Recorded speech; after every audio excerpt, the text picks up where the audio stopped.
Planet of the Apes, the original 1968 Planet of the Apes, which I have reviewed on my channel several years ago, and I gave it 2.5 out of 5. I was smoking crack. So this is, I watched this just the other day, and one, it totally changed my opinion of it. I don't know what kind of mood I was in when I first watched it those few years ago, but clearly I was in a bad mood.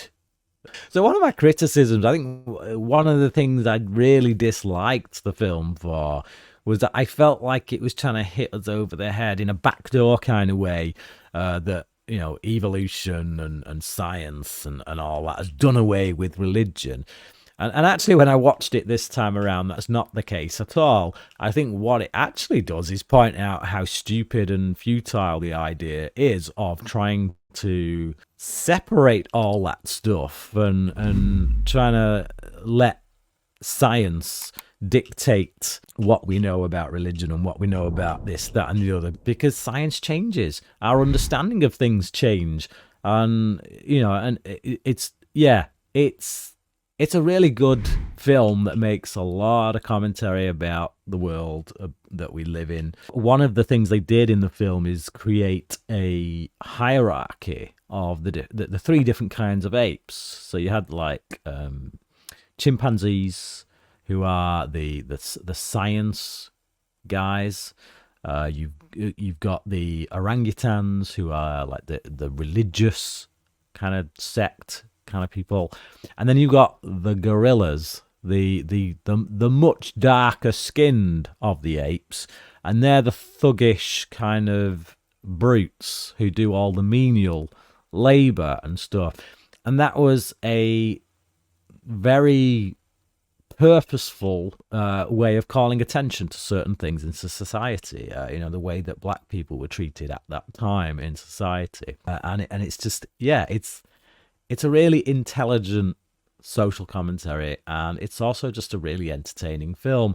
And a large part of that is because of the way in which it's written, particularly Charlton Heston's central character. This is a man who has kind of lost faith in humanity. He's gone on this space trip knowing full well that in an interstellar kind of way, it's like that thing where they know that, you know, 18 months for them is going to be a few hundred years back on Earth. So that they know that when they come back to Earth, none of the people they knew are going to be alive anymore. Which I mean, that in and of itself, can you imagine making that choice?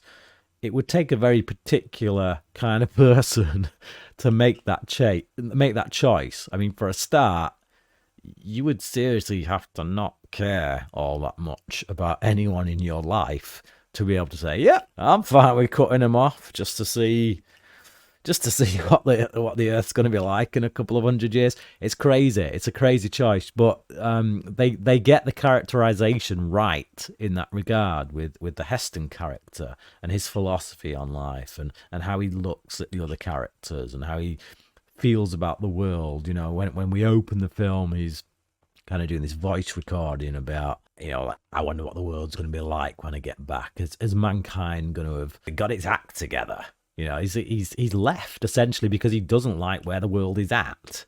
So he's going to go away and come back a few hundred years later to see if they can clean up their act, quite frankly, because he'd rather be anywhere else but there at this point. So, yeah, it's quite fun going along with this jaded character who, across the course of the film, doesn't really get any less jaded. If anything, he gets more jaded. And then everything he was jaded about becomes confirmed in that final scene, you know, the famous Statue of Liberty scene. And he's thumping the floor, and it's like, yeah, like seeing the Statue of Liberty in the condition it's in, knowing that there's been nuclear war, knowing that this is actually planet Earth. He was right all along. He was right to have left. And he probably regrets ever returning. So it's a really pessimistic film. It's a very pessimistic look at humanity and the state of the world. And yet it's highly entertaining as a result. So I don't know if that says something about me, but like I say, it's bizarre. It's bizarre that I feel this way about the film because the first time I watched it, I didn't like it at all. I had a gut reaction to it the first time I watched it. It was far from being the opinion that I hold here right now. And I would imagine that when I come back to this again in a few years' time, I'll probably get even more out of it. I can very much see it being one of those films that, as time goes on, you just keep gleaning more and more from it. The film isn't perfect, but a lot of those imperfections do come out of the age factor. This is 1968. There wasn't a lot of stuff like this around at the time.